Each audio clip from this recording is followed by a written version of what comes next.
તો સત્સંગમાં શું હાલે છે? સત્સંગમાં અહીં સતગાથા ચાલે, કરી શ્રવણ દુઃખ હારું. મારા દુઃખ એટલે જન્મ મરણ રૂપી દુઃખ, આ સંસાર બધું દુઃખ છે. એ દુઃખ આપણું હરાઈ જાય શેનેથી? સત્સંગથી. આવી કાંક કળા છે, કળા શેમાં? સત્સંગમાં. એ કળાને લ્યો.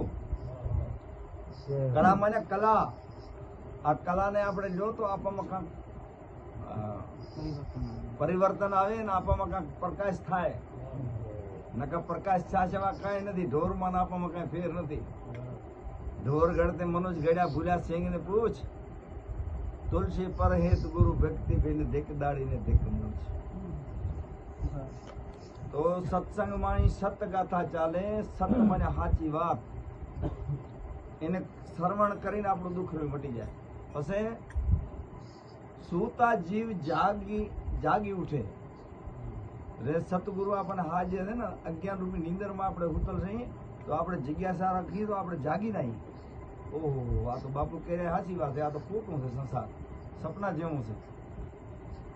સપનામાંથી જાગી રહીએ ને, બંધનમાંથી આપણે છૂટી નિર્બંધન થઈ જાય.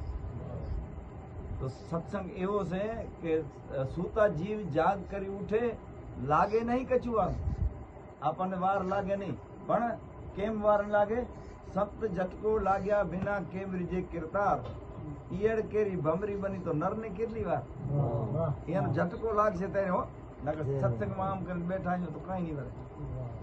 પણ શબ્દ નો જયારે ઝટકો લાગ્યો ત્યારે આ તમને ફાયદો થાય છે, નકર નહીં થાય. બરાબર એમ ને? શબ્દ નો ઝટકો લાગે તો, નકર તો મને જેટલા જલમ લો સત્સંગ સાંભળતા રહો આપણને ફાયદો નહીં થાય. પછી જયારે સત્સંગ નો તમને ફાયદો થાય છે તો દેહ અધ્યાસ છૂટે અંતર રહે. હું દેહ નથી. તમે કહો છો ને હું શરીર છું તો હાવ કુડા તો તમે આ બધા એટલા બેઠા. તમે શું શરીર છો? બોલો. મને ચેતન છો તો ચેતન છો. અમરલાલ કે શરીર અમરલાલ નું નામ પડ્યું હોય. શરીર નથી તમે. શરીર તો અહીંયાથી શરીર પડી જાય ને દફનાવી નાખો તે કાંઈ કરવું ન પડે આપણે. પણ જીવલારે આપણે કરીએ છીએ.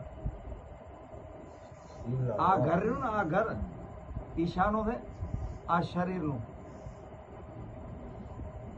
આ શરીર આ ઘરમાં ફરે એનું વર બારો રાતો આવે ને વર ખાલી કરીને રાતો રહે તો આ ઘર કોઈ કામનું નથી છે ને. એમ આ શરીર તમારા જીવાત્માનું છે. તમે શરીર નથી, તમે જીવાત્મા. તમે પરમાત્માના અંશ છો. તમે પરમાત્મા છો. તમે મર્યા જન્મથી રહિત છો, પણ અજ્ઞાનમાં બંધાઈ કરીને પછી વિષયાને ભોગવે સારું થઈને દલમું બરમું આવું આ થાય.